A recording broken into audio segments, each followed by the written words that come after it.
Salam sejahtera, terima kasih karena bersama dengan saya di Nazilin Unity Channel. Batu Putih, Aziza, Mat Sabu, dan Anthony Luke sahkan Dr. Mahathir buat keputusan sendiri. Habislah Mahathir kali ini. Baru-baru ini Mahathir menyatakan bahwa ketika beliau membuat keputusan untuk tidak meneruskan rayuan terhadap Batu Putih, beliau nyatakan istri Anwar Ibrahim pun ada di sana. Kenapa tidak buat bantahan waktu itu, katanya. Beliau cuba mencari kambing hitam untuk sama-sama menanggung kesalahan tersebut. Tetapi netizen tahu apa yang berlaku apabila RCI itu sendiri menyatakan Mahathir tidak memberitahu secara tepat, lengkap, mesyuarat kepada Kabinet 2018. RCI itu menyatakan bahwa Mahathir didakwa menipu kabinet tersebut. Dan Mahathir kata, kabinet sudah diberitahu, dibuat keputusan bersama. Tapi ini jawaban terkini daripada ahli kabinet 2018, yaitu istri kepada Perdana Menteri Anwar Ibrahim, Aziza, Mat Sabu, dan Luke mengesahkan bahwa Dr. Mahathir membuat keputusan sendiri. Kalau Aziza, Mat Sabu, dan Luke tipu, silakanlah Mahathir saman mereka bertiga ini. Tapi saya rasa Mahathir tidak akan berani saman, karena itu akan lebih menyusahkan hidup dia, lebih menyusahkan lagi dirinya. RCI sudah cukup. RCI itu siasatan diraja berkecuali. Mengapa pula RCI itu cuba menghentam Mahathir? Sedangkan RCI itu adalah siasatan diraja yang berkecuali. Saudara, 3 pemimpin kanan PH hari ini menegaskan bahwa Dr. Mahathir Mohamad sewaktu menjadi Perdana Menteri pada tahun 2018 membuat keputusan sendiri berhubung pengguguran rayuan negara dalam tuntutan Pulau Batu Putih. Dalam kenyataan bersama, Dr. Wan Aziza Wan Ismail, Muhammad Sabu, dan Anthony Luke berkata, Mahathir memaklumkan kepada kabinet selepas keputusan tersebut dibuat. Maknanya, dia buat keputusan dulu, baru dia maklumkan kepada kabinet. Bukannya dia berbincang dengan kabinet dulu, baru buat keputusan. Anda faham itu? Maksudnya, dia buat keputusan, tinggal maklumkan. Apalagi yang mau dibuat kalau keputusan sudah ada? Mahathir buat keputusan sendiri. Ketiga-tiga mereka merupakan anggota kabinet PH ketika itu, dengan Wan Aziza menjadi timbalan Perdana Menteri, Muhammad Sabu menjadi Menteri Pertahanan, manakala Luke di Kementerian Pengangkutan. Untuk rekod, majlis mengangkat sumpah anggota kabinet PH diadakan pada 21 Mei 2018. Menurut Wan Aziza, Muhammad dan Luke, keputusan untuk tidak meneruskan kajian dan tafsiran berhubung pertikaian itu dibuat sendiri oleh Mahathir pada 21 Mei 2018. Baik, apa makna nih? Mereka baru saja angkat sumpah. Anggota kabinet PH angkat sumpah pada 21 Mei 2018. Mahathir pula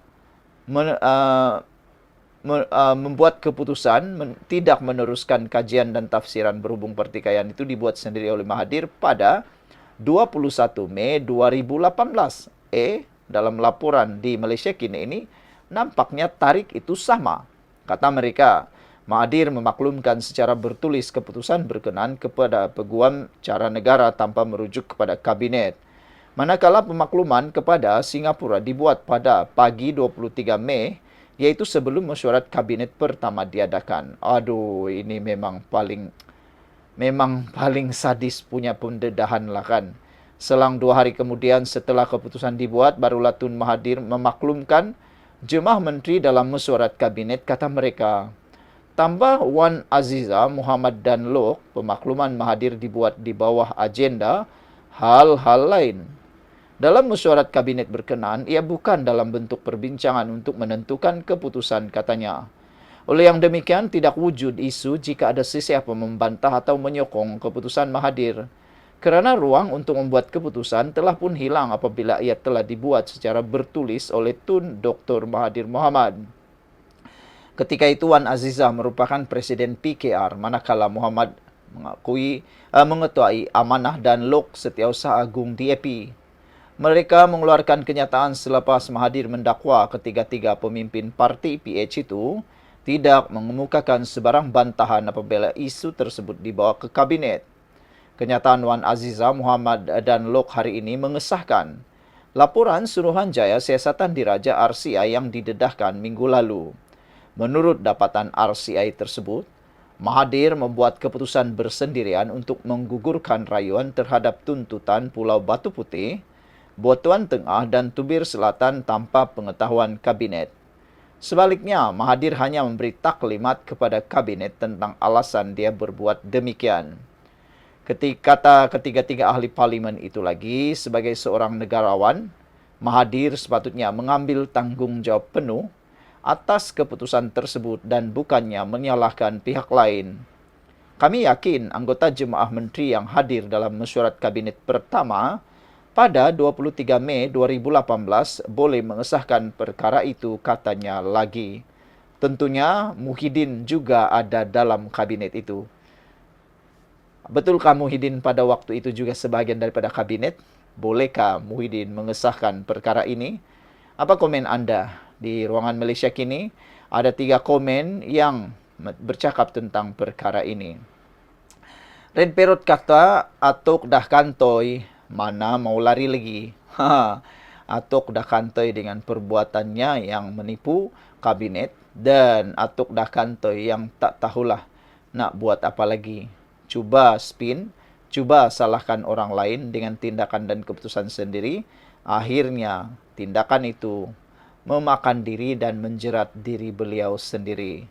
1976 kata, kuku besi, dialah ni, katanya lagi. Satu lagi mengatakan, it is easy to say that Dr. M took the decision unilaterally without the consent of the cabinet. The question that follows is, why the cabinet keep quiet after coming to know of that decision? The cabinet should have demand or review quickly. As such, a decision should be made collectively by the cabinet, kata beliau. Jadi apa pula komen anda semua? Saudara, dengan pendedahan ini, banyak perkara yang baru kita tahu, termasuklah saya. Rupa-rupanya keputusan tidak meneruskan rayuan terhadap Pulau Batu Putih itu sudah dibuat sebelum dibincangkan di kabinet pertama. Belum mesyuarat pertama lagi. Mereka angkat sumpah 21 hari bulan. Mahathir menyampaikan keputusan itu melalui tarik 21 hari bulan Mei juga. Dan pada mesyuarat pertama pada 23 Mei, sebelum mesyuarat kabinet pertama diadakan, peguam cara tanpa merujuk kabinet, keputusan tersebut dimaklumkan secara bertulis oleh Mahathir. Sekian dulu, kita jumpa lagi.